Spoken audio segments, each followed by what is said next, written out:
Wake up, wake up, wake up, wake up, wake up, wake up, wake up. Wake up, Africa. Hello and welcome to the Dr. Mumbi Show. My name is Dr. Mumbi Saraki. How you doing? How's everything going? I pray you're well in all your ways and that you are living your best life. Thanks to every single person that has subscribed to the channel. Go ahead and subscribe if you haven't already. We just want to come on here to send our deepest condolences to the families of the 62 migrants that were traveling on a makeshift, boat, mainly from the Gambia, Banjul in the Gambia, heading to Spain.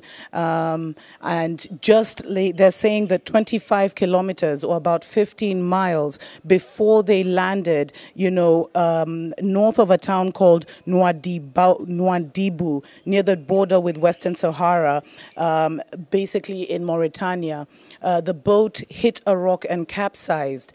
And there were about, when you look at these numbers, it's really heartbreaking. There were about 80 plus survivors who managed to swim to shore, but unfortunately 62 survivors, 62 people didn't make it. I'm sorry, I'm just really emotional. That's why I'm just getting my words mixed up.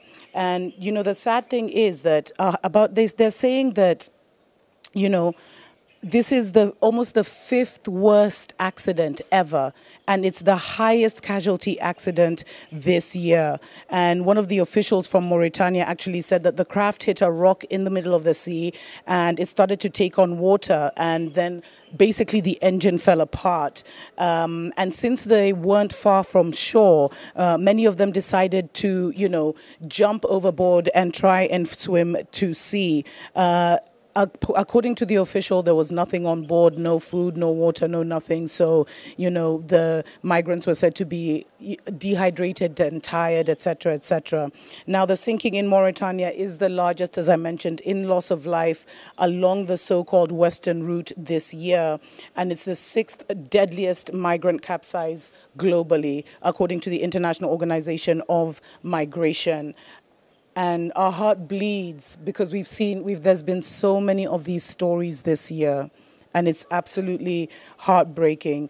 We're grateful that 85 survivors made it to shore, and they were taken in basically in human solidarity and, African hospitality in Mauritania. I'm telling you, Africa, the love we have for one another is so deep.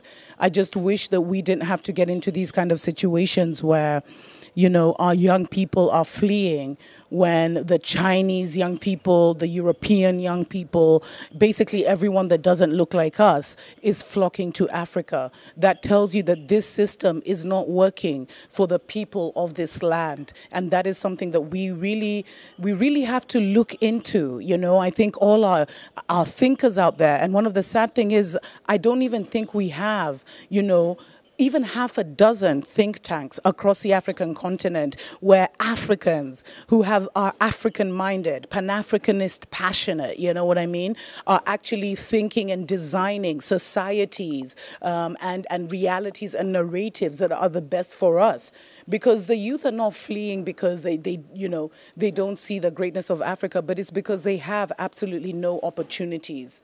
And I've seen that. I've seen that in Kenya, and I've witnessed that again in the Gambia, where literally our governments are making our people beggars.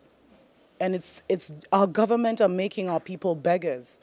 And they're also causing a lot of these deaths, because the young people feel like there are no alternatives for them to get the life that they see. Because you see, before everyone was isolated, so you didn't really understand your circumstance or how different your circumstance is. But now that we've become this quote-unquote global village where everyone can see how everyone else is living, and this Western, society, Western value society, this modern civilized society, as they like to call it, is it really civilized? Those are questions that we must ask ourselves. But you know what? Let's take a short break. We'll be right back.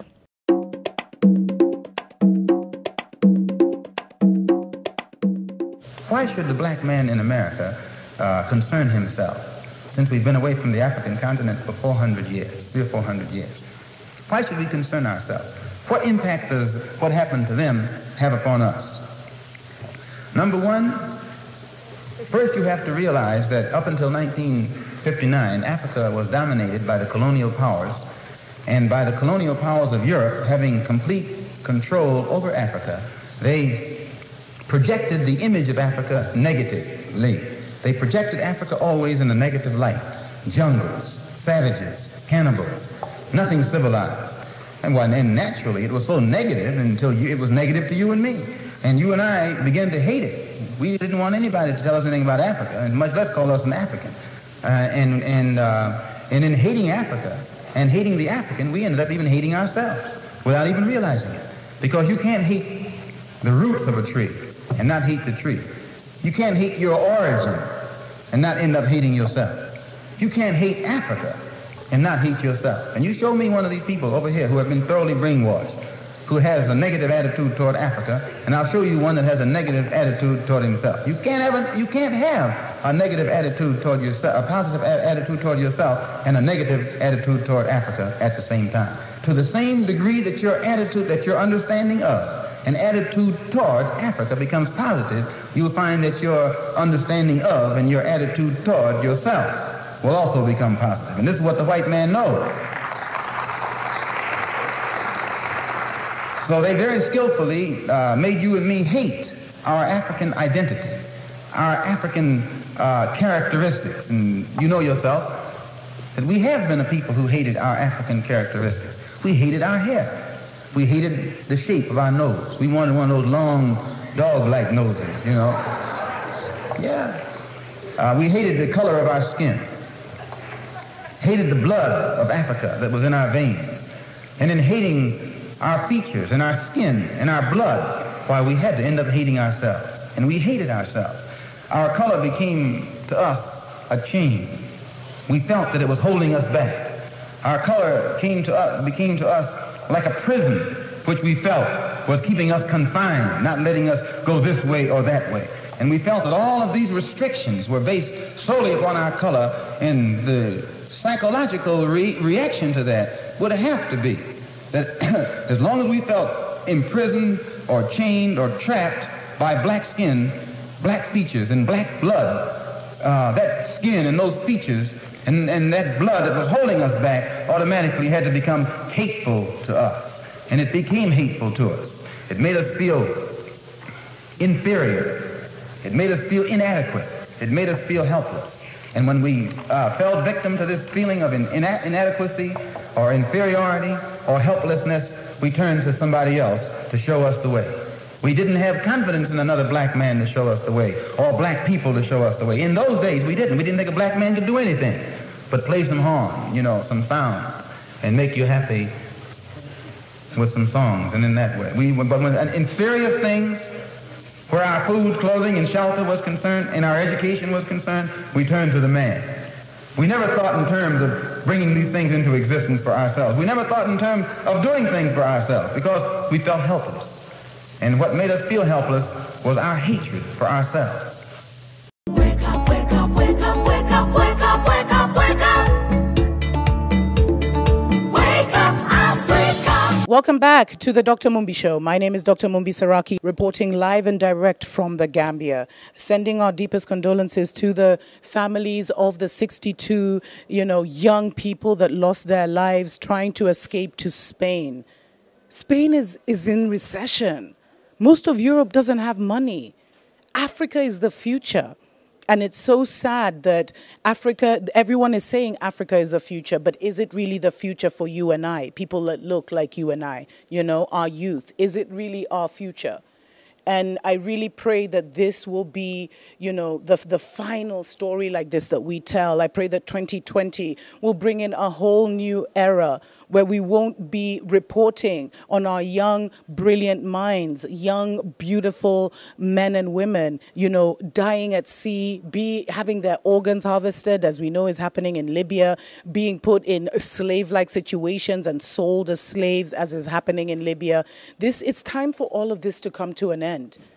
because we can't be the richest continent with the poorest people. It just doesn't make any sense, you know. And sadly, you know, according to the International Organization of Migration, about 158 people are known to have died trying to reach the Canary Islands in 2019. You know, against 43 last year. And that is almost triple the amount of people who died in 2018. And there's a lot that's happening. We know that Europe has also really increased their efforts to keep our young people out. But that's triple. Does that mean more people are trying to get to Europe? Or does that mean that more measures have been put in place to make sure they don't get there?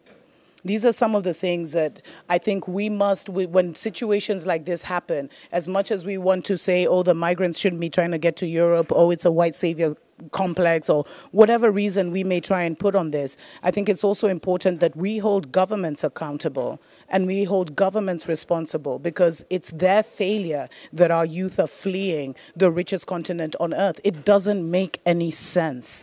It doesn't make any sense. And you know what? A second boat was actually stopped with about 150 migrants a few days later. Luckily, there were no casualties in that one.